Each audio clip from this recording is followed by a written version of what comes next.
बदायूं पहुंचे केंद्रीय राज्य मंत्री बीएल वर्मा ने महिला आरक्षण को लेकर प्रेस वार्ता की। इस दौरान उन्होंने सपा और कांग्रेस पर जमकर निशाना साधा।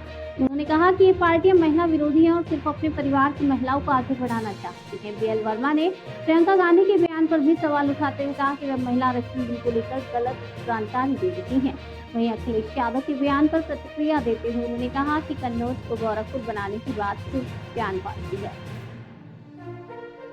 क्या कहना है बात? देखिए, बीजेपी को तो इसलिए फायदा होगा कि बीजेपी नेक नियति से काम करती, अच्छी नियति से काम करती, महिलाओं का सम्मान देती है। महिलाओं का सम्मान इस बात का उदाहरण है, इस देश के सर्वोच्च पद पर राष्ट्रपति के रूप में एक आदिवासी महिला आदरणीय द्रौपदी मुर्मू जी के लिए राष्ट्रपति बनाने का काम किया है।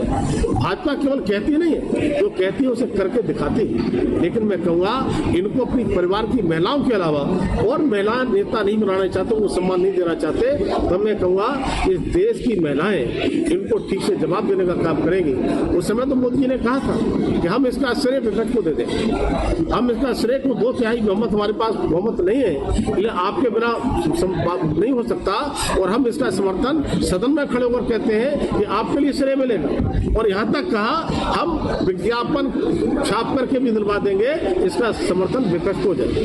लेकिन क्योंकि वो श्रेय नहीं लेना चाहते, जब उनकी मति पर जब मुझे लगता है कि दुर्भाग्य बैठा हो तो फिर क्या हो सकता है। इसलिए महिलाएं इनको जवाब देने का काम करेंगी, और महिलाओं को पता है आने वाले समय में आवश्यकता पड़ेगी तो मोदी जी के लिए 2/3 बहुमत। इसलिए लोगों ने कहा, किसी ने 400 सीटों की बात कही थी, संविधान बदल देंगे। अब लोग कह रहे हैं कि मोदी जी को अगर 2/3 बहुमत मिला होता तो आज इनको इस तरह से महिलाओं के साथ अपमान जो कर रहे हैं वो अपमान करने का अवसर नहीं मिला। सर, मंत्री की प्रेस कॉन्फ्रेंस थी, प्रियंका गांधी ने प्रेस कॉन्फ्रेंस में आरोप लगाए भारतीय जनता पार्टी पर, कहा कि जब से मोदी जी की सरकार केंद्र में है तब से आज तक कोई बिल जो है वो गिरा नहीं। मोदी सरकार खुद इस चीज को करना नहीं चाहती थी, इस बिल को लागू। देखिए, इस बिल के संबंध में प्रियंका जी सफेद झूठ बोलने का काम कर रही है। आपकी इलेक्ट्रॉनिक मीडिया, प्रिंट मीडिया ने लगातार चलाने का काम किया कितने दिनों से।